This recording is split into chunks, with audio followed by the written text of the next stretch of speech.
Hola, ¿cómo están todos? Bueno, en este video vamos a continuar con lo que es la ontología del lenguaje y vamos a redondear un poco la idea que nos plantea Echeverría y el apunte que estuvimos leyendo sobre ontología del lenguaje, sobre esta cuestión del programa metafísico, ¿no? Yo pongo bastante énfasis en esto porque a partir de la concepción, digamos, de la comprensión de esta concepción y cómo nos afecta a nosotros en nuestra vida cotidiana, vamos a poder, digamos, tomar un camino superador, ¿sí?, en las acciones que nosotros vamos a emprender, porque nos va a ayudar a posicionarnos de manera diferente, ¿sí?, ante las situaciones que nosotros vamos a tener que resolver en comunicación. El gran problema que tiene esta concepción metafísica, digamos, heredada sobre todo de Platón y Aristóteles, que por supuesto no la hemos heredado porque sí, esta concepción, sino porque, digamos, a lo largo de la historia, cuando se funde, digamos, la teología con la filosofía metafísica, ahí se transforma en un constructo muy poderoso, y no tenemos que olvidar que durante aproximadamente 1000 años, o un poco más, ¿sí?, casi 1500 años, esa fusión entre la teología y la metafísica fue la que dominó el mundo, ¿no? De hecho, nosotros, el conocimiento que nosotros tenemos de los filósofos clásicos proviene casualmente de esta fusión, ¿sí? El reservorio de conocimiento de la humanidad, por lo menos en el mundo occidental, durante la Baja Edad Media, la Edad Media y la Alta Edad Media, fue la Iglesia, ¿sí? Entonces, también la Iglesia operó como filtro. En esto también hay que ser prudentes, ¿no? No es que la Iglesia lo haya hecho, digamos, con una intención de ocultar eh, a ciertos aspectos de la filosofía, sino que, bueno, como hacemos todos, básicamente, es el discurso filosófico metafísico el que mejor combina, ¿sí?, con las religiones monoteístas, ¿sí?, porque son básicamente metafísicas. De hecho, lo que nos van a plantear Santo Tomás es casualmente que, bueno, un poco Aristóteles y los griegos tenían esta concepción ya de Dios, solamente que no lo habían dicho de tal manera, ¿sí?, pero sí tenían esta concepción de ese ente superior, verdadero, absoluto, ¿sí? Por estas y otras muchas cuestiones que se dan a través de la historia, es que nosotros heredamos esta tradición metafísica, que aunque no la conozcamos como tal, sí forma parte, como dice Echeverría, de nuestro sentido común, ¿sí? ¿De dónde parte este sentido común? De esta concepción de que el ser, ¿sí?, es algo independiente de los sujetos y de la observación, ¿sí? Es decir, las cosas, la naturaleza, el universo, nosotros mismos tenemos este ser que, como diría en su momento Platón, por ejemplo, es como la esencia, ¿no? Esa concentración ahí donde están todas nuestras características, y eso es lo verdadero, ¿sí? Si nosotros pensamos lo que es una esencia de, no sé, de vainilla, de naranja, lo que sea, es aquello que concentra, ¿no?, esas propiedades en estado puro. Y eso vendría a ser, rudimentariamente explicado, por supuesto, este ser, ¿no?, que es inmutable, y ahí yace la verdad. Y entonces, ¿cuál es la consecuencia peligrosa de esto? Que si esa verdad es inmutable y que el ser de las cosas es inmutable, eh,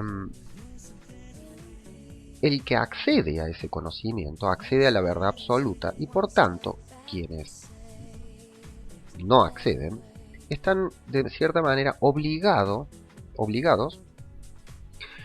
a ejecutar este programa de vida que propone quien accede, ¿no? Ese es el gran problema que se planteaban los filósofos en la antigüedad, ¿no? Porque el filósofo se ilumina y es el único que accede al conocimiento, le da poder, ¿sí? Eh, y esta forma, digamos, de pensar, de vivir, eh, se ha trasladado a todo aspecto de nuestras vidas, ¿no? Cuando nosotros tenemos estas discusiones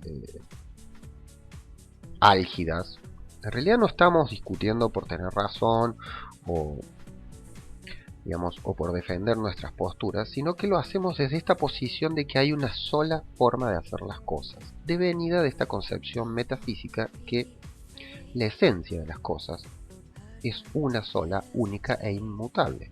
Y por ende, si yo accedo a eso, porque el problema de las discusiones es que yo soy el dueño de la verdad y no vos, por eso, digamos, es lo que yo llamo, entramos en terrenos del fanatismo, si se quiere decir. Máxime si consideramos que, como nos plantea la otra postura, digamos, la del devenir y la de Heráclito, si consideramos que en realidad nosotros no tenemos un acceso directo a tal cosa, si es que existiera, porque estamos limitados, entonces nuestra vida forma parte de las percepciones. O sea, lo que podríamos nosotros llegar a considerar como un ser, como un ente verdadero, no es otra cosa que una percepción. Si yo me posiciono en este punto, el de las percepciones, ¿sí? Eh, obviamente que mi postura se debilita. Es decir, no es lo mismo decir que yo conozco la verdad de las cosas, que decir que mi opinión sobre las cosas es tal o cual.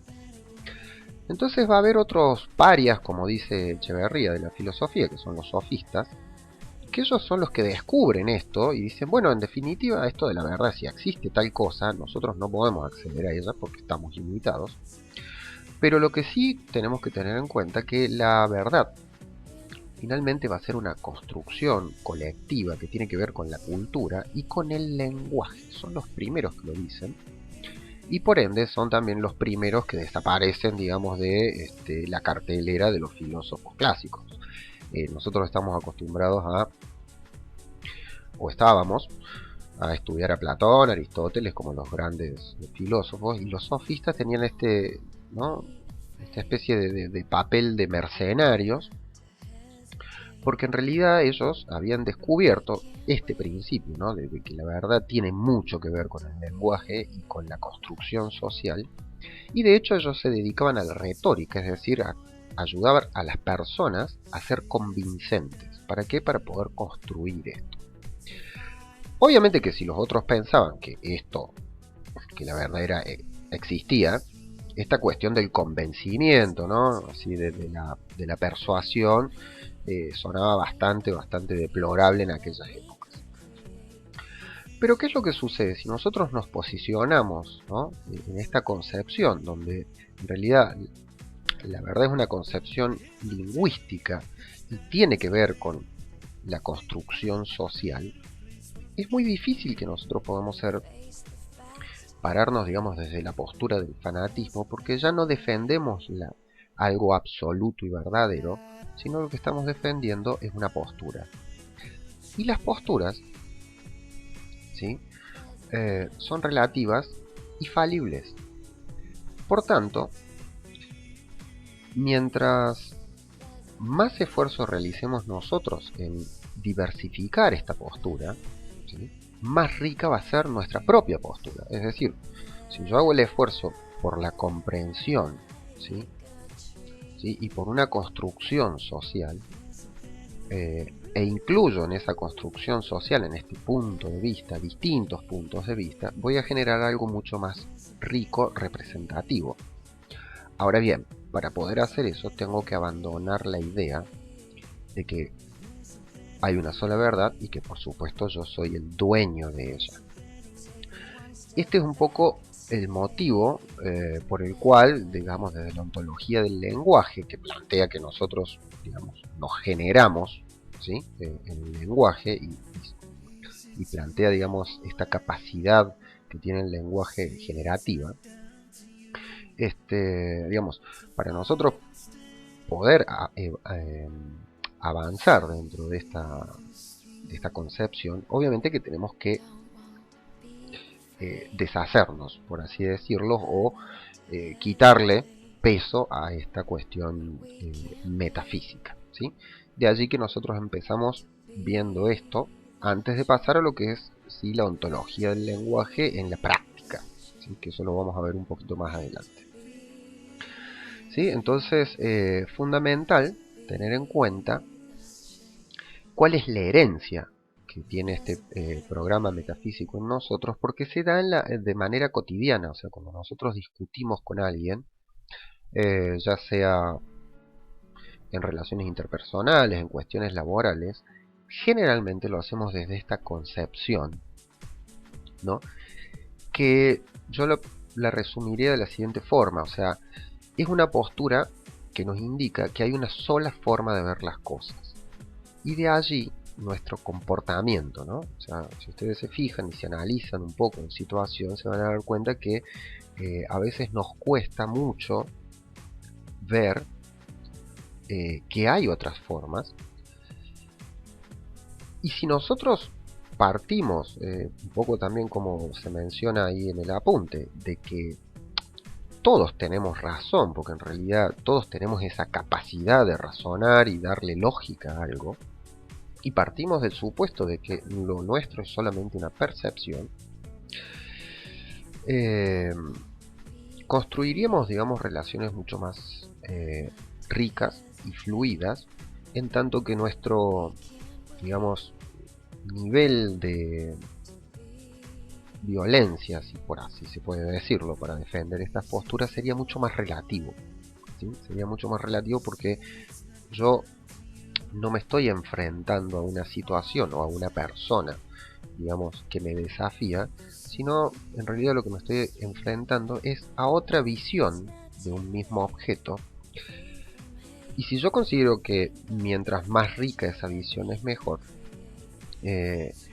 voy a plantear, ¿sí?, conversaciones y relaciones con una calidad distinta, ¿sí? Y ese es el posicionamiento a partir del cual nosotros tenemos que hacer recursos humanos y comunicación, ¿no? Desde este posicionamiento de que, si bien es cierto, nosotros tenemos un conocimiento y que vamos a estar conduciendo, ese conocimiento no es absoluto, sino que es relativo, es fiable y tiene que ser mejorado y va a ser mejorado con la participación, ¿sí?, del resto, o sea, con la incorporación de otras visiones. Y sobre eso es lo que nosotros tenemos que trabajar.